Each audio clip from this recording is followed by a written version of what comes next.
오늘도 예배 자리에 나오신 모든 이들에게 우리 주 예수 그리스도로부터 은혜와 평화가 가득하기를 축복합니다. 변함없이 오늘도 좋은 찬양 준비해 주셔서 하느님께서 받으실 만한 그 귀한 찬양이 된 줄 믿습니다. 3.1운동 때 유관순 열사가 어떤 죄로 고발당했느냐 하면 소요죄입니다. 백성들에게 소요를 일으켰다는 것이죠. 1979년도에 부마 항쟁이 있었고 1980년에 광주 민주화 운동이 있었는데 그때 잡힌 이들에게 적용된 법 역시 소요죄입니다. 그런데 1990년도 이후 민주화가 진행되면서 거의 30년 동안 이 소요죄가 적용된 일이 거의 없다고 합니다. 왜 그랬을까를 분석해 보면 민주화가 되면서 시민의 권리인 시위와 집회에 관한 법이 체제의 안녕과 질서를 요청하는 소요죄보다 훨씬 더 먼저 적용됐기 때문이다. 그렇게 말들을 합니다. 무슨 얘기냐 하면 민주화가 되면서 개인이 가지고 있는 인권이 국가의 안녕과 질서보다 조금 더 우선하기 시작했다는 것이죠. 그러니까 오늘 우리가 살아가는 이 시대에 소요죄가 거의 유명무실화됐다는 것은 개인의 인권이 많이 존중받고 있는 시대가 됐다는 것을 뜻하고, 만약 소요죄가 점차 적용되는 일들이 많아지기 시작한다 그러면 우리 국가가 점차 독재화되어 가고 있구나, 아니면 제국주의화되어 가고 있구나, 그렇게 생각할 수가 있을 것입니다. 중국의 천안문 사태 이후 지금도 벌어지고 있는 중국은 여전히 소요죄가 굉장히 중요한 국가적인 범죄가 되어 있죠. 오늘 본문의 배경이 되는 로마 시대는 어떠했을까요? 당연히 로마의 그 전체의 제국이 평화와 안녕을 위해서는 작은 소동이나 소요를 국가적인 범죄로 취급하지 않을 수가 없어서 그 소요죄는 굉장히 중요한 범죄가 되는 것입니다. 사도 바울이 예루살렘에서 가이사라로 압송되어 온 이후에 예루살렘에서 대제사장 아나니아와 장로들과 그리고 변호사 더둘로를 대동하고 와서 이제 벨릭스 총독 앞에서 바울을 고발하기에 이르릅니다. 사도행전 24장은 이들의 고소 고발 내용과 바울의 변론과 그에 따른 벨릭스 총독의 판단, 처결, 이런 내용들이 기록이 되어져 있고, 오늘 우리가 읽은 본문은 그 중에서 바울의 변론하는 부분이 되겠습니다. 24장은 1절에 이렇게 시작되고 있습니다. 닷새 후에 대제사장 아나니아가 어떤 장로들과 한 변호사 더둘로와 함께 내려와서 총독 앞에서 바울을 고발하니라. 이 더둘로가 고발을 하면서 그의 고발장의 내용을 벨릭스를 칭찬하는 것으로부터, 감사하는 것으로부터 시작을 해서 세 가지 내용으로 고발을 하는데, 첫째는 소요죄입니다. 소동을 일으킨 죄. 두 번째는 나사렛 이단의 괴수라고 하는 죄. 세 번째는 성전을 더럽혔다라고 하는 성전 모독죄. 이렇게 세 가지를 가지고 바울을 고발을 하게 되지요. 그 중에 두 번째 요소인 나사렛 이단의 우두머리다라고 하는 죄목에 대해서는 썩 그렇게 큰 범죄가 되지 않는 것은, 이단이라고 하는 단어가 오늘 우리가 보통 생각하는 사이비 종파, 그래서 기독교의 내용을, 교리를 왜곡해서 세상의 안녕과 질서를 파괴하는 그런 어떤 이단의 뜻이 아니고, 여기서 쓰여지는 이단이라는 단어는 그 바리새파 혹은 사두개파 이럴 때 쓰는 그 파의 의미를 가지고 있습니다. 그러니까 이들이 아직까지는 그 예수 그리스도를 섬기는 이 기독교를 유대교 안의 한 분파로 여기고 있다는 뜻이죠. 그러니까 사두개파나 바리새파와는 또 다른 파가 하나 생겨서 세상을 소동하고 있다라는 것이죠. 그런데 첫 번째 죄목과 세 번째 죄목인 소유죄와 성전 모독죄는 심각한 죄가 됩니다. 로마의 제국의 질서와 안녕을 파괴하는 소유죄이기 때문에 사형에 해당되고요. 이건 정치범이기도 하죠. 그리고 예루살렘을 중심으로 하는 유대교 정통 종교법에 따르면 성전을 더럽힌 것, 이것 또한 율법에 의해서 사형죄에 해당되는 것입니다. 그러니까 당시에 이 팔레스타인을 통치하고 있는 중요한 세력이 두 세력이 있는데, 하나는 로마 세력이고 하나는 종교 세력이죠. 이 두 세력에 가지고 있는 법에 따라서 각각 다 사형에 해당되는 중대한 범죄를 범했다고 지금 고발을 당한 것입니다. 여기에 대해서 바울이 11절 이하에서 변론을 하면서 11절 말씀을 보시면, 당신이 아실 수 있는 바와 같이 내가 예루살렘에 예배하러 올라간 지 열이틀밖에 안 되었고, 그럽니다.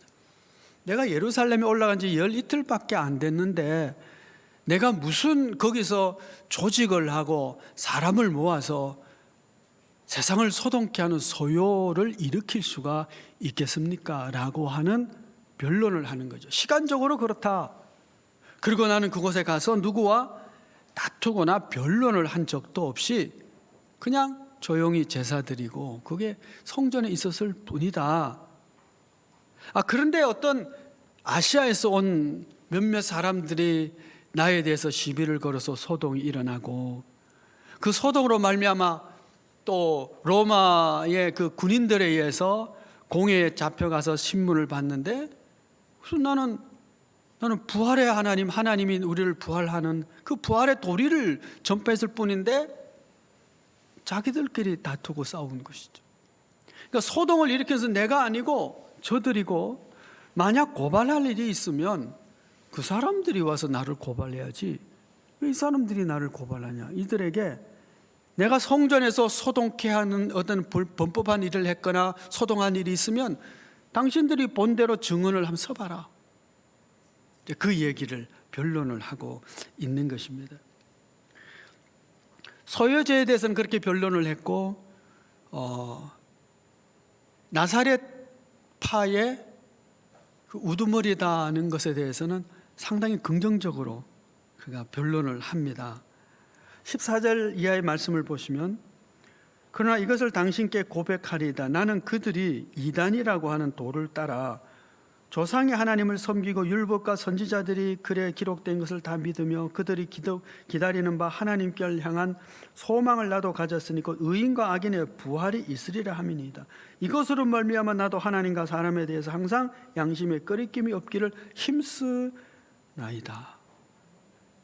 바울의 변론은 이런 거예요. 저들이 나사렛파의 이단이 우두머리라고 그러는데, 나와 그들이 섬기는 하나님이 같은 조상의 하나님이고 같이 가지고 있는 율법과 규례에 따라서 나는 하나님을 섬기면서 하나님과 사람 앞에 양심에 꺼리낌이 없이 나는 그리스도의 도를 따랐다. 이렇게 얘기하는 거죠. 그러니까 그리스도의 도를 나는 열심히 섬기고 조상의 하나님을 섬기는 거나 율법에 의해서나 나는 양심에 흠이 없는 사람입니다. 이렇게 얘기한 거죠. 사실 이게 큰 시비거리가 없는 부분이었어요.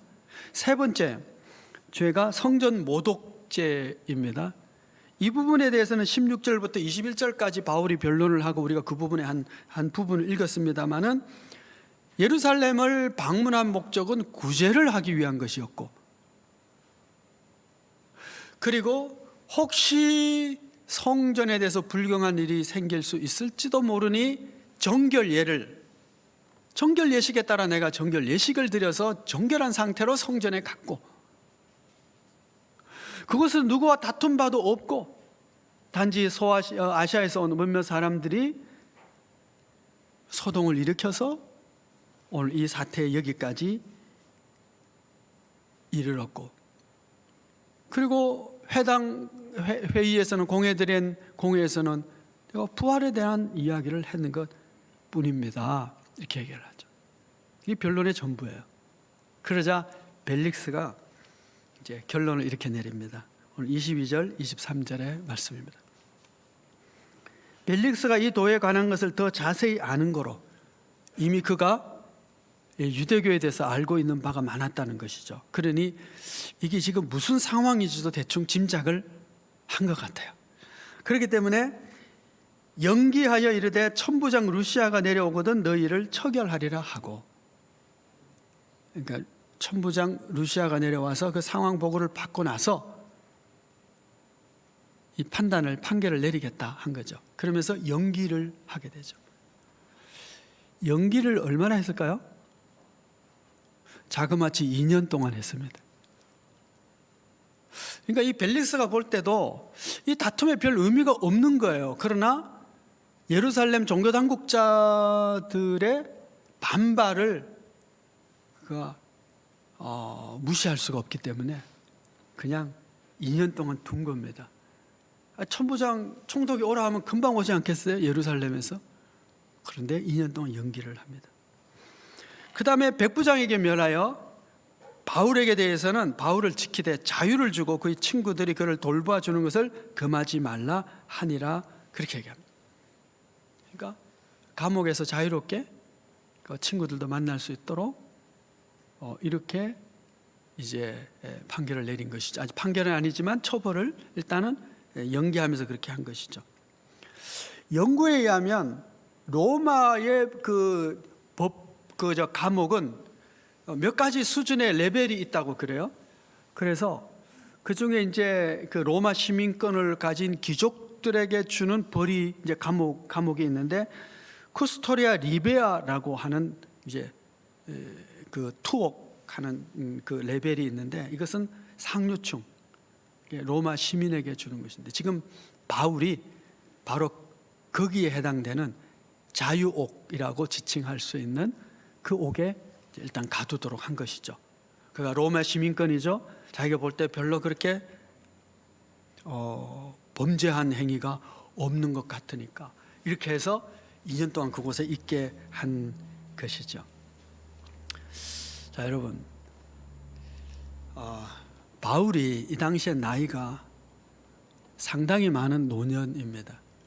그러니까 죽을 날이 얼마 남지 않은 그런 때이죠. 시간이 얼마 없다는 뜻입니다.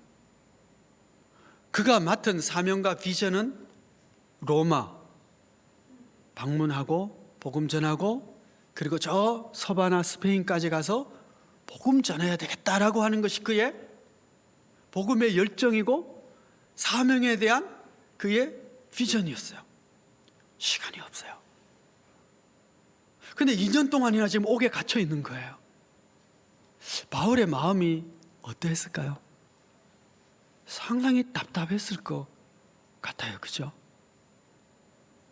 아니, 축구 선수가, 국가대표 선수가 자기가 스트라이커인데 제 일진인데 선발로 나서지 못하고 벤치에 앉아 있는데 우리 팀이 지고 있는 거예요. 그럼 얼마나 답답하겠어요. 시간을 자꾸 가는데 나를 빨리 넣어줘서 내가 가서 이 골을 만회를 해야 되는데 왜 나를 이 경기장에 투입을 안 하냐고. 그런 마음처럼 바울도 시간이 얼마 남지 않았는데 내 비전은 로마와 저 서바나까지 가는 건데 여기에 묶여 있어도 될 상황이 아닌 거예요. 그래서 기도하지 않았을까요? 하나님, 제 발을 이렇게 묶어두면 어떡합니까? 하나님이 제게 주신 사명을 위해서 내가 로마를 가야 된다고 하나님도 약속해 주시고 갈 거라고 말씀해 주셨는데, 내가 로마도 가고 저 서바나도 가서 복음 전해야 되는데, 땅 끝까지 가야 되는데, 하나님도 제 시간이 얼마 남지 않은 것을 알지 않습니까? 지금 여기 2년이면 묶어놓으면 어떡합니까? 이랬을 것 같아요. 자, 그런데 하나님의 마음으로 한번 생각을 해보시죠. 하나님은 왜 바울을 2년 동안이나 이곳에 묶어뒀을까? 자유옥이죠. 험악한 옥살이는 아니지만, 그렇다고 해서 여전히 옥살이니까 불편하긴 하겠지만, 하나님 이것에 바울을 묶어둔 이유는 뭘까요? 하나님의 마음은 무엇일까요? 3차 전도 여행 쭉 지내면서 많은 고난과 어려움을 겪고 시달림을 받았던 그로 하여금 마지막 사역을 하기에 앞서서 잠시 휴식의 시간을, 그의 몸도 그의 영혼도 다시 회복할 뿐만 아니라 그 조용한 옥살이를 통해서 하나님과 더 깊이 만나는 시간을 통하여 영적으로 더 충만하게 되어서 마지막 사명을 감당하도록 하는 그런 시간으로 하나님께서 바울에게 가이사랴에 묶여 있도록 한 것이라고 해석이 됩니다. 성도 여러분, 오늘 우리는 참 많이 묶여 있습니다. 코로나 팬데믹으로 말미암아 특별히 전도를 어떻게 해야 될지 알 수가 없어요. 예배 드리는 건 어느 정도 한다고 해도요, 전도는 세상 사람을 만나야 되는데 거리두기 하라 그러지요. 모든 방법이 없어요. 총동원 전도절 이런 거 절대 못하지, 그렇죠? 교인 총동원 예배 주일도 못하는데 지금, 그렇죠? 전도절 어떻게 하겠어요? 50명 미만의 작은 교회들은 대부분의 목회자들이 교회가 더 이상 우리 교회가 존재할 수 없을지도 모르겠다라고 하는 위기감을 많이 받습니다. 왜냐하면요, 작은 교회들은 대부분의 초신자들이에요. 전도로 구원받는 사람들의 대부분은 작은 교회들을 통해서입니다. 큰 교회를 통해서가 아니에요. 이건 통계적으로 나와 있는 겁니다. 작은 교회들이 부지런히 전도해서 교인들이 되면 이들이 좀 자라고 믿음이 자라면서 프로그램도 좋고 예배 시간 편하고 또 뭐 자녀 교육 좋고, 그래서 시설 좋은 교회로 옮겨가서 대형 교회는 그렇게 커지는 거고요, 전도는 대부분이 작은 교회들이 하는데 전도를 못하니까 작은 교회 힘들어져 버린 거죠. 여러분, 우리가 지금 전도도 묶여 있고 교회 생활도 묶여 있고 성도의 교제도 묶여 있고 묶여 있는 거예요. 근데 하나님의 마음으로, 이 바울의 입장으로 우리가 다시 한번 생각을 해보면, 어쩌면 하나님께서 우리를 좀 묶어두고 우리 자신들을 반성하고 회개하고, 그리고 다시 한번 하나님과의 관계를 재정립하고 우리의 믿음과 영혼을 다시 회복시켜서 이전으로 회복하는 것이 아니라 이전보다 훨씬 더 강력한 믿음의 사람들로 준비시켜서 이 다음에 하나님이 이루실 놀라운 복음의 사역을 위해서 우리를 준비하라고 묶어두신 것은 아닐까? 이런 생각을 하지 않을 수가 없는 것입니다. 모세가 40년 동안 광야 생활을 할 때 얼마나 답답했을까요? 다윗이 사울에게 쫓겨다니면서 왕으로 기름 부음을 받았음에도 불구하고 쫓겨다닐 때 얼마나 답답했을까요? 그런데 그것이 좋은 백성의 지도자가 되기 위한 하나님의 예비하신 준비 기간이었잖아요. 그러면 오늘 우리도 이 묶여있는 시대에 하나님을 더 많이 바라보고 우리의 믿음이 주의 은총으로 더 강력해지는 영적 무장을 해서 이제 어떤 하나님의 사역이 우리에게 맡겨진다 할지라도 잘 감당할 수 있는 그런 믿음의 용사로 무장하는 시간이 되어야 될 줄 믿습니다. 우리 모두가 그렇게 묶여있다고 한탄할 것이 아니라 묶여있게 하늘을 더 열심히 바라보고 하나님과 대화하고 교제함으로 하나님의 사람으로 잘 세워지는 그런 은혜가 있기를 축복합니다. 하나님의 나라를 위하여 헌신의 시간을 보내고 이제 묶여있는 이 바울과는 달리 여기에 하나님의 나라를 그리고 복음의 사역을 방해하기 위하여 나타난 인물들이 오늘 있습니다. 대제사장 아나니아, 장로들, 그리고 변호사 더들로.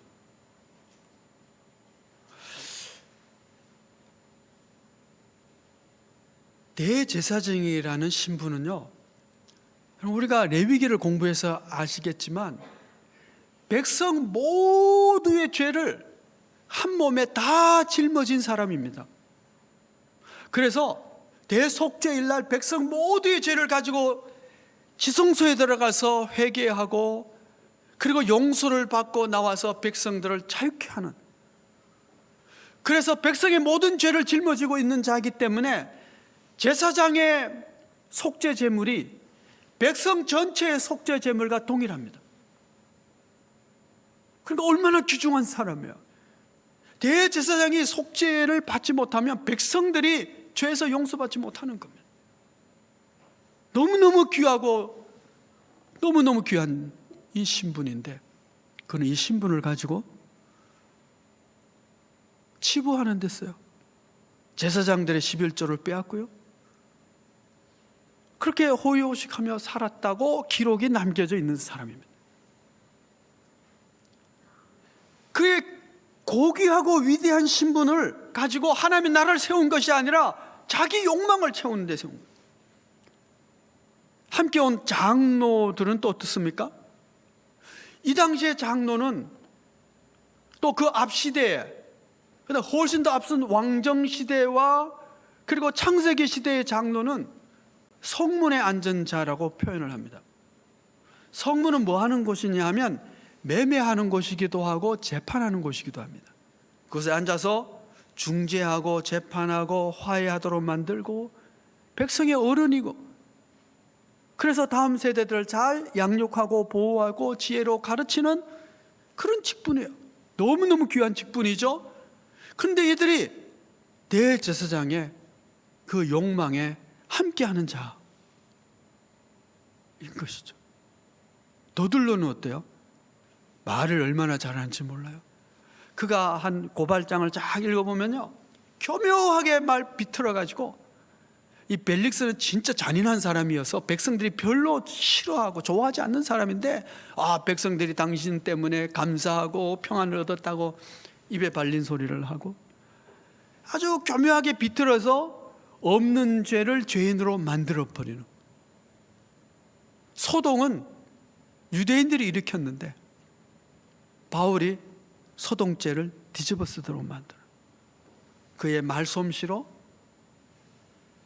의인을 악하다고, 악한 자를 의인이라고 만드는 데 사용하는 것이죠.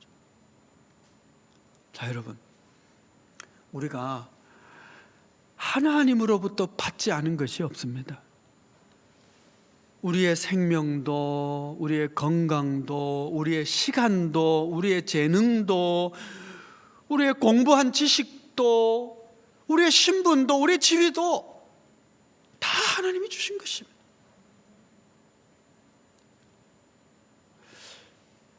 여러분, 우리가 대한민국에 태어났으니까 이렇게 공부할 수 있었던 거 아닙니까? 저 아프리카 오지에 태어났다면 학교도 없는데 뭐 어디서 공부했을까요? 한 집사는 피아노 이 재능이 아무리 좋아도 피아노 없는 곳에서 태어났으면 뭐 했겠어요, 그죠? 거기서 이제 양이나 치고 소나 이랬을지 모르죠. 여러분, 우리에게 준 모든 것이 하나님의 은혜이고 하나님이 주신 선물입니다. 주셨을 때는 하나님이 주신 목적이 있죠. 뭘 하라고요? 하나님을 사랑하고 이웃을 사랑하고, 그리고 하나님의 교회와 하나님의 나라를 잘 섬기라고 주셨고, 우리가 이것을 잘 하면 잘했다 충성된 종이라 주인의 기쁨에 참여하라고 천국잔치에 참여하고 더 많은 것으로 맡겨주신다고 하지만 아무것도 남긴 것이 없으면, 여러분, 이 하나님이 주신 이 모든 것으로 하나님을 사랑하고 이웃을 사랑하고 복음을 전하고 교회를 위해서 협력하고 하는 이 일에 전혀 사용되지 않고 나를 위해서 그냥 다 사용되면 묻어둔 거잖아요. 뭐라 그래요? 악하고 게으른 종아, 바깥에 쫓겨나 이를 갈미 있으리라. 이렇게 되는 것이죠.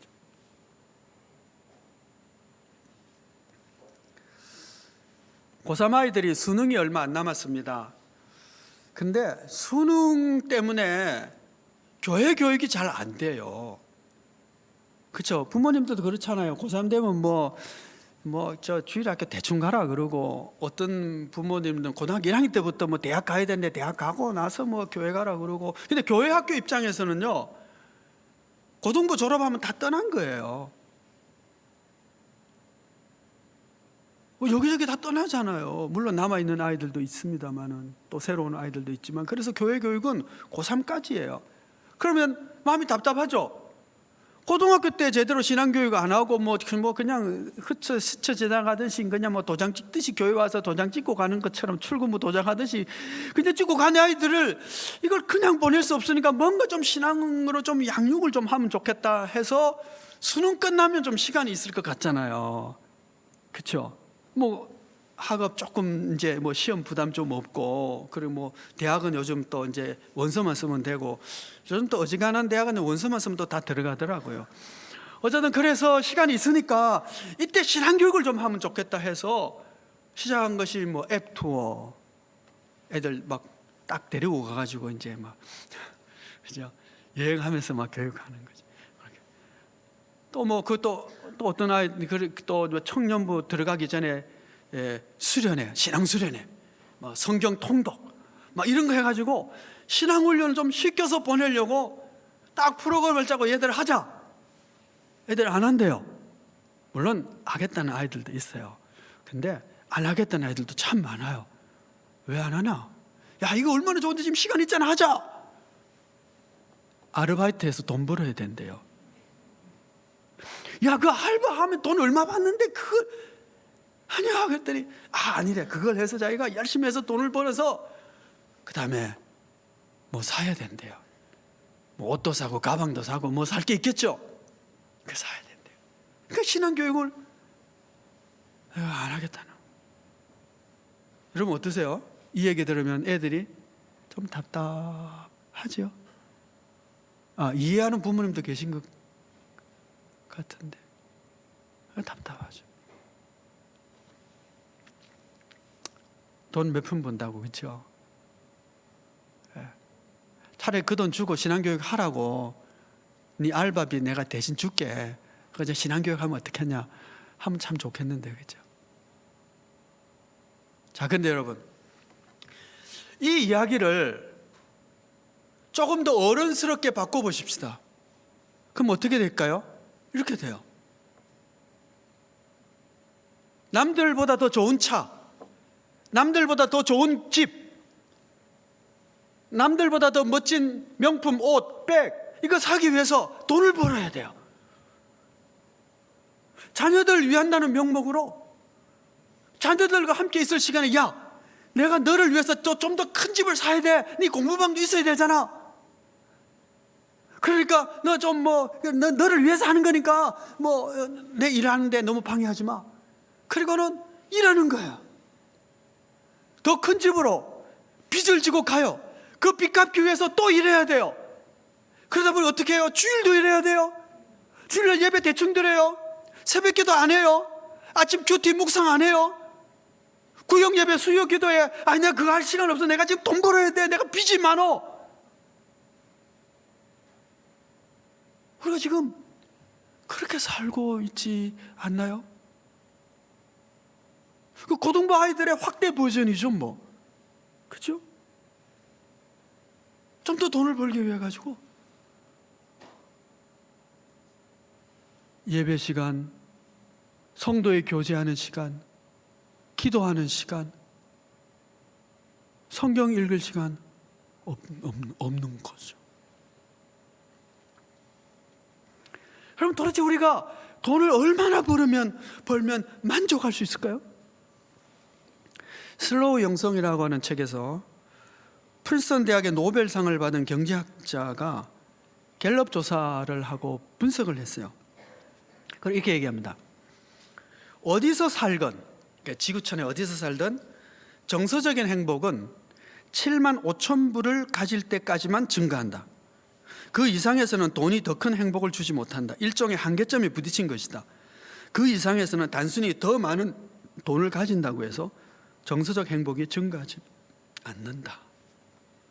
7만 5천 불이 한계랍니다. 7만 5천 불이면 대충 한 9천만 원 정도 될 것 같아요. 그럼 집 한 채도 요즘 억이 넘는데 요즘 뭐 우리 지금 대한민국 대단히 부자입니다. 7만 5천 불까지는 한 9천만 원 정도까지는 돈이 많으면 그만큼 행복이 커진대요. 정서적인 행복이. 그때부터는 한계에서 돈이 더 많아도 다른 요소가 이제 작용하기 시작을 하는 것이죠. 연봉 2만 5천 달러, 약 3천만 원이죠. 월 한 200만 원 정도면 세계 상위 10%라고 합니다. 물론 거기는 뭐 아프리카 사람, 뭐 남미 사람 다 포함됐으니까, 그렇죠?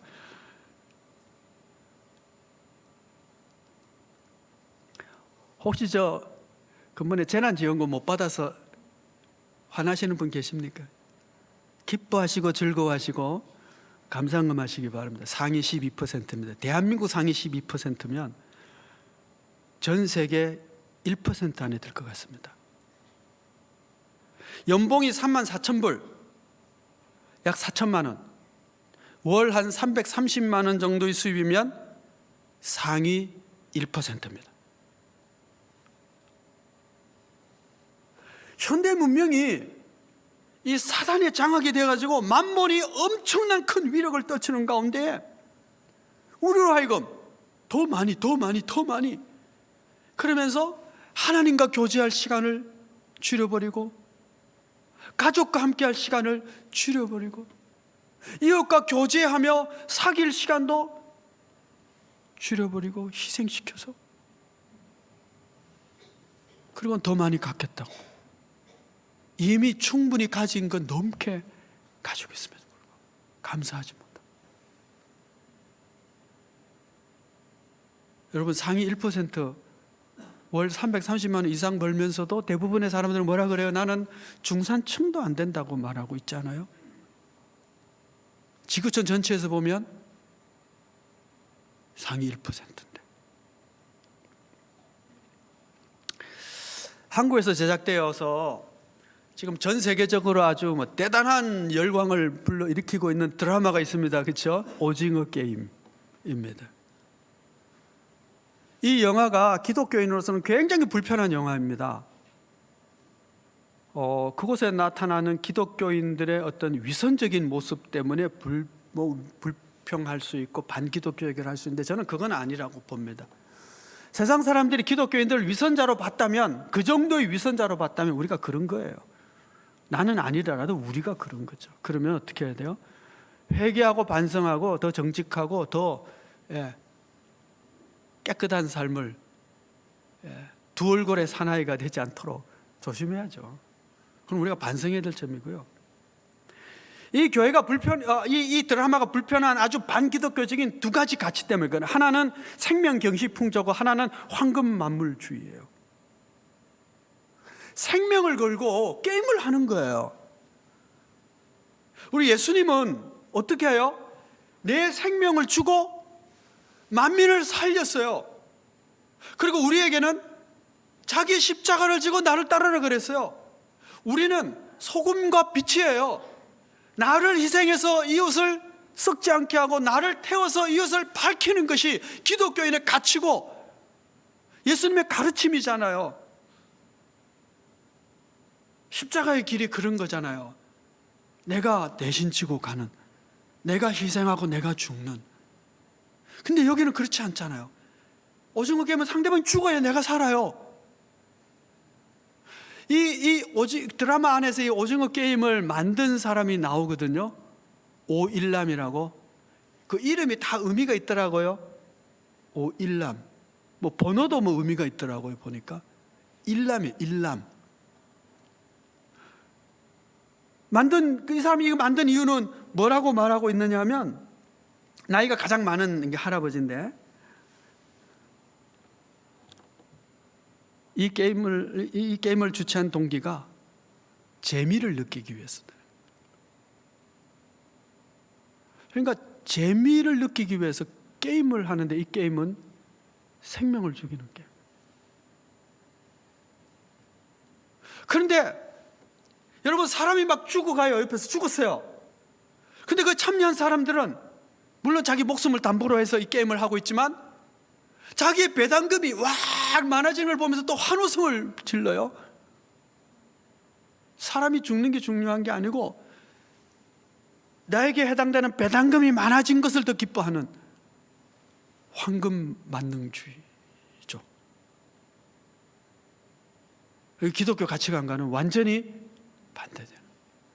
문제는 뭐예요? 이것이 세계적인 열광을 일으키고 있다는 것은 온 세계가 다 지금 생명경시 풍조와 황금만능주의라고 하는 만몬의 신에 경배하는 자들이 되고 말았다는 것이죠.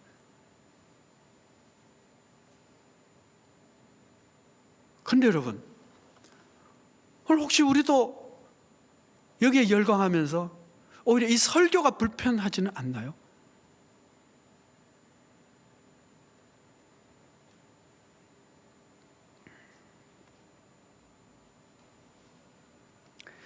예수님의 가르침에 25%가 돈과 물질에 관한 것입니다. 예수님 가르침 4가지 중에 한 가지가 돈과 물질이고, 돈과 물질에 대한 부정적인 견해를 말씀하셨어요. 그러니까 현대 자본주의 속에 사는 사람들은 예수님의 복음서를 읽을 때 불편해져요. 당연하게. 잘 아는 말씀이죠. 사람의 생명이 소유의 넉넉함에 있지 아니하느니라. 넉넉함이 있지 않습니다.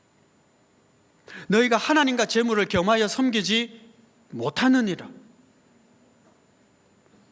그런데 하나님과의 깊은 만남과 관계를, 또 예배와 찬양의 시간을 빼먹고 뭐예요? 돈을 벌러 간다는 것은 지금 어떤 것을 선택했다는 뜻인지를 알 수 있잖아요. 대제사장의 신분으로 자신의 욕망을 따라 치부했던 아나니아와 그를 따르는 장로들, 말 잘하는 자신의 재능을 돈과 욕망을 따라 거짓으로 사람을 죽이고 멸망시키는 일에 사용했던 변호사 더들러와 같은 삶을 살지 않기 위해서 우리는 가끔씩 스톱해야 됩니다. 안식이라는 단어가 사바신데 그치다, 자르다 그런 뜻이거든요. 가끔씩 우리는 멈춰서는 훈련을 하셔야 돼요. 주일마다 멈춰 서시면 참 좋겠어요. 멈춰 서서 달려오던 거 멈춰 서서, 돈 벌던 것도 멈춰 서서 하나님과의 관계를 회복하고 이웃을 섬기고 가족들과 함께 시간을 갖고,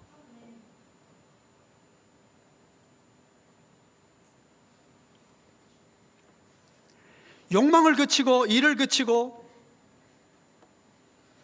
가이사라에서 바울이 묶였던 것처럼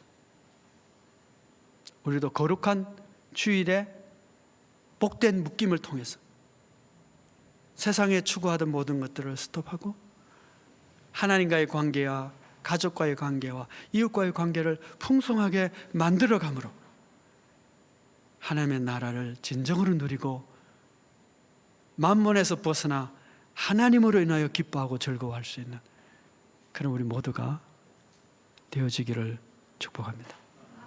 기도하겠습니다. 은혜로우신 아버지 하나님, 세상이